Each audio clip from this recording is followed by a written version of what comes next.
Assalamualaikum warahmatullahi wabarakatuh. Saya Dita Agustina Rasada dari Teknologi Informasi kelas A, ingin menjelaskan tentang Enterprise Research Planning, yaitu enterprise sendiri merupakan perusahaan atau organisasi, dan research yaitu sumber daya, planning yaitu perencanaan. Yang menjadi IRP merupakan sekumpulan paket informasi yang dibangun dan diimplementasikan sebagai fasilitator terwujudnya konsep IRP di suatu organisasi. Integrasi dalam IRP meliputi menghubungkan antara berbagai aliran proses bisnis, metode teknik, dan komunikasi, keselarasan dan sinkronisasi operasi bisnis, koordinasi operasi bisnis.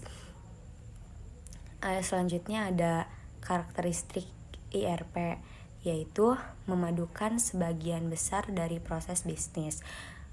Selanjutnya pemrosesan sebagian besar transaksi perusahaan.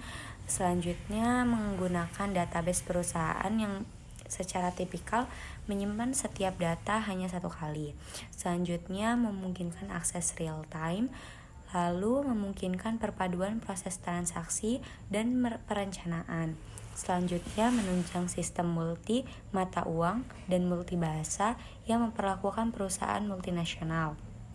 Kemudian memungkinkan penyesuaian untuk kebutuhan perusahaan tanpa perubahan kode program tersebut. Selanjutnya yaitu perkembangan IRP tahap 1, yaitu material requirement planning, yaitu mengelola order material dan komponen.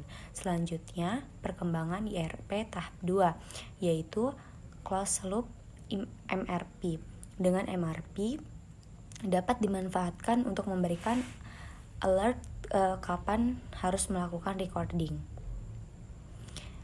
Selanjutnya yaitu perkembangan IRP tahap 3, yaitu manufacturing research planning, yaitu perencanaan penjualan dan operasi, proses untuk menyeimbangkan antara permintaan dan persediaan. Kemudian perkembangan IRP tahap 4, yaitu enterprise research planning, yaitu tujuan utama mengimplementasi IRP untuk perusahaan atau orang yang menjalankan bisnis dalam kondisi yang cepat berubah dan kompetitif. Selanjutnya perkembangan IRP tahap 5, yaitu extend IRP dari tahap 2 tersebut. Selain fokus pada konsumennya juga termasuk pada perusahaan optimasi seluruh jaringan bisnis termasuk integrasi dan supplier. Selanjutnya ada manfaat IRP. Yang pertama yaitu IRP menawarkan sistem terintegrasi sehingga keputusan dapat diambil dengan cepat. IRP memungkinkan integrasi secara global sehingga persediaan mata uang dan budaya terjembatani.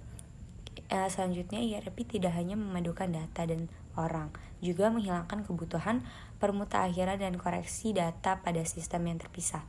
IRP memungkinkan manajemen mengelola operasi tidak hanya monitoring saja.